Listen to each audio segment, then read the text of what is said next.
Hello, everybody. I'm Lee Tabor, and this is my presentation of my Chi paper on Finsta. I can say Hail Satan, being authentic but disagreeable on Instagram. First off, I want to talk a little bit about self-presentation. What is self-presentation?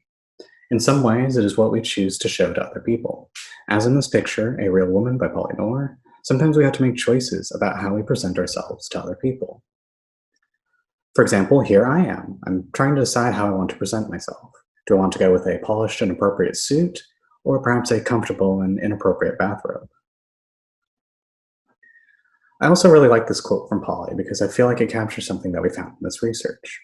For me, the suits are about growing up, feeling the pressure to look a certain way, or to put this face on for the rest of the world.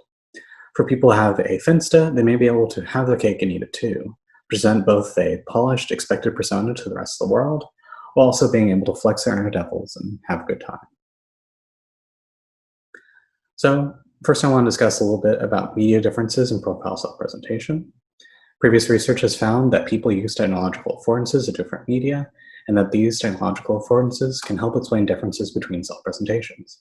For example, my self-presentation on Facebook isn't the same as on Snapchat, because snaps are ephemeral and they tend to go to a smaller, controlled group of people.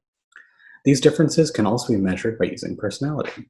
But we were curious, what about if somebody had different accounts on the same social media? To investigate a platform with different accounts, we look to Instagram, where users sometimes create drastically different accounts. One type is generally called the Rinsta or real Instagram, and the other type is generally called a Finsta or fake Instagram, as you can see here. For most people, the Rinsta is a sort of polished and curated and intended for broad public consumption. For most people, their Finstas tend to be more quirky and authentic. They also tend to be a lot more private, and as you can see, these photos or these profiles are definitely not intended for the general public. Our participants identified that for them, their Insta is more real and the Finsta is more fake. If one account is real and another account is fake, what personality differences might we see between these types of accounts? If these accounts are different, then what can explain these within media differences? How do users navigate authenticity between these two types of accounts, real and fake? And finally, what factors encourage people to emphasize or de-emphasize certain personality traits? Moving into authenticity, online authenticity tends to promote well-being. There are competing factors associated with self-presentation online, one of which is authenticity. Authenticity is important online as it is associated with positive affect and greater self-disclosure online. However, authenticity doesn't tend to match with a tendency for social desirability, which is another factor. In fact, authenticity can undermine social desirability.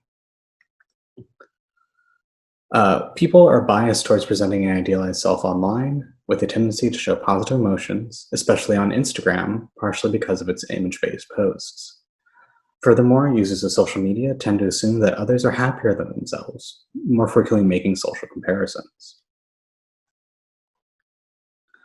To help understand what's going on here, we'll measure self-presentation and how people navigate the competing pressures of authenticity versus social desirability using psychological personality theory. The personality theory we're going to use is the Big Five personality trait factor taxonomy, which is used widely in personality and HCI research. The important thing to keep in mind here is the acronym OCEAN. O is openness to experience, contrasting a wide versus narrow scope of interests. C is conscientiousness, contrasting organization punctuality versus messiness or lateness. E is extraversion, a preference for positive social interactions versus a preference for solitude. A is agreeableness, altruistic or friendly behavior versus selfish or cold behavior. And finally, N is neuroticism, anxiety or emotional volatility versus emotional stability.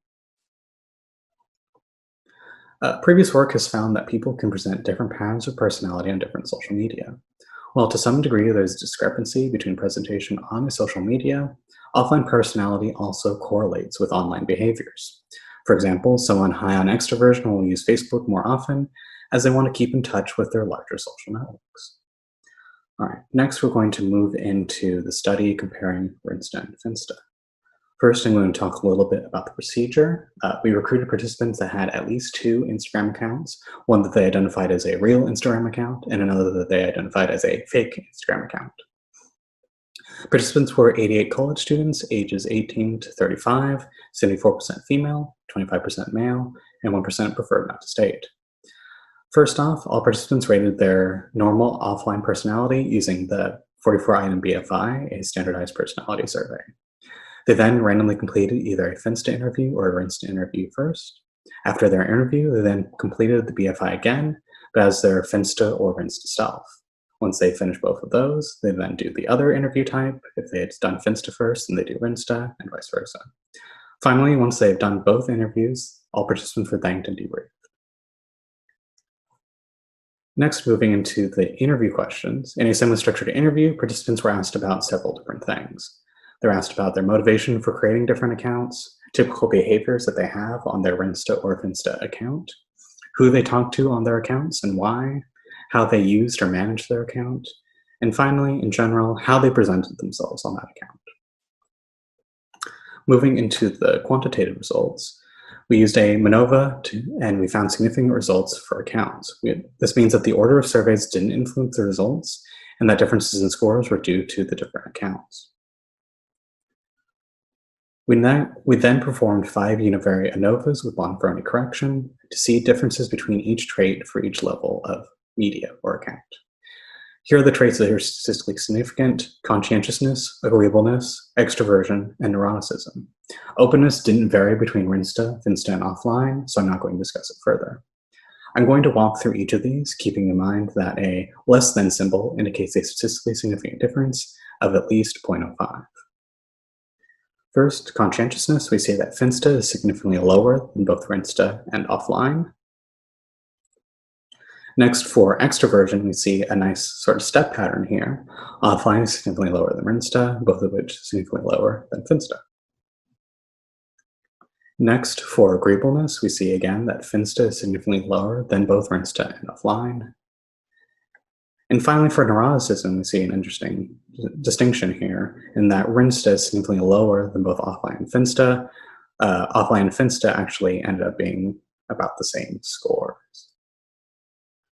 All right, so we have some results for the quantitative statistics, and based on all that, we have something, but we're not entirely sure what that means. How do we characterize these differences? What do these differences tell us about the different accounts?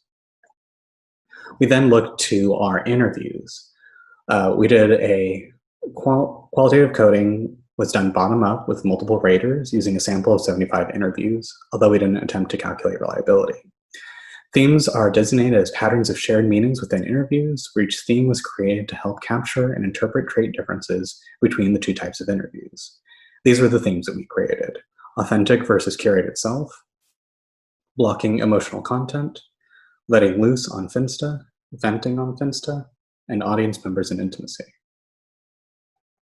First, for authentic Finsta, curated Rinsta, here we saw that most people described their Rinsta as more curated, while most Finstas were described as more authentic. Participant 36 states, I feel like on Rinsta, you're not going to post something happy, you're not going to post a picture of you not having a good day or the bad moments. You're most likely going to post good memories or fun times that you've had or whatever you want. But in that, it can represent a false image of who you are. Moving on to a Finsta, this is almost the exact opposite. On Finsta, it's like, here's a photo of me crying or something, and this is why. My friends are homesick, you're going to fight with their significant other, but nobody's going to post that on their Rinsta. However, if you're ever wondering why someone disappears, you can find out on their Finsta.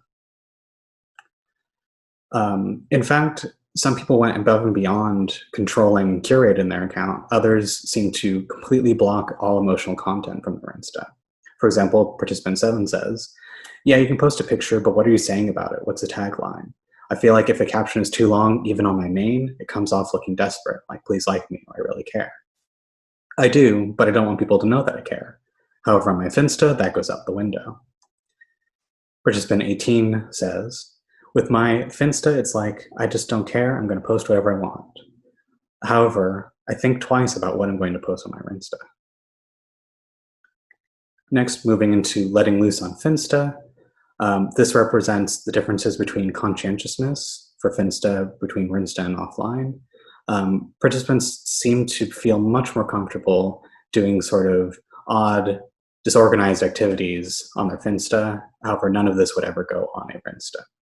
For example, P7 participant 78 says, I went to a Catholic school. There's this thing where somebody else posted on their Finsta a video of me in Mass. You're supposed to say Amen, but I would say Hail Satan.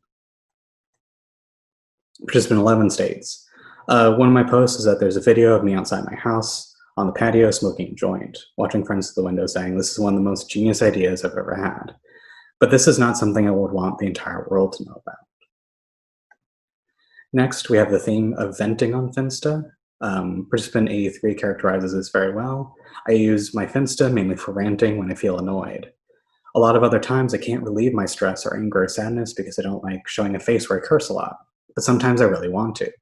That's a very important part of my Finsta, to let go and not have repercussions. Participant 38 agrees. I use my Finsta mostly to vent. If I need to sort something out, I don't care about punctuation or periods or grammar or anything, and then I send it out. So it's kind of a release of what I've been feeling.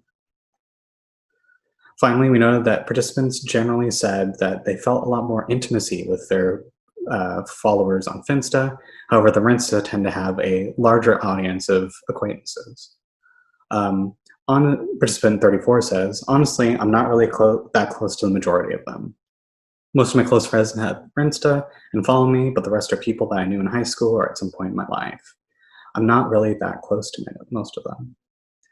However, participant 65 says, because I like to think that you're being vulnerable like that in front of a large audience, I'd be putting myself at risk. But, well, with my friends, I know that I can trust them. I know that I can trust their opinions and their feedback. So our conclusion is that profiles seem to lead to the presentation. We found large, reliable differences between different types of profile on the same social media. The Rinsta was seen as a positively curated version with less neuroticism and extraversion, while the Finsta was more authentic, but a somewhat negative self. The Finsta is more extroverted and neurotic, but also less agreeable and conscientiousness. Different audiences also seem to drive these different self presentations, with again a smaller, intimate audience on Finsta and a larger, less intimate audience on Rinsta. So future directions follow. We could potentially think about using a Grammarly for tone or style. We could perhaps create tools that let a user know if their Rinsta post is too inappropriate, so they could try and post on their Finsta instead. Another example could be explicit personas on profile creation. For example, the Instagram app might help you to create your profile by asking you some appropriate questions for the type of profile you want to make. For example, if you're trying to make a Finsta, it could ask you things like, what are the 2 things your grandmother must never know about you? Or possibly, what's your most embarrassing habit? These could help get people in sort of the right headspace to create a Finsta, where they're being quirky, but also much more authentic than they might otherwise be on a Rinsta. All right, I want to thank everybody for your time. Special thanks to my advisor, Steve Whittaker, and my research assistants, Kimberly, Aurora, Rosa, Dylan, Jonathan, and John. And I think it's all really important for us to keep in mind these results because, well, as a species, we might not be alone in these self-presentation concerns. Thank you again.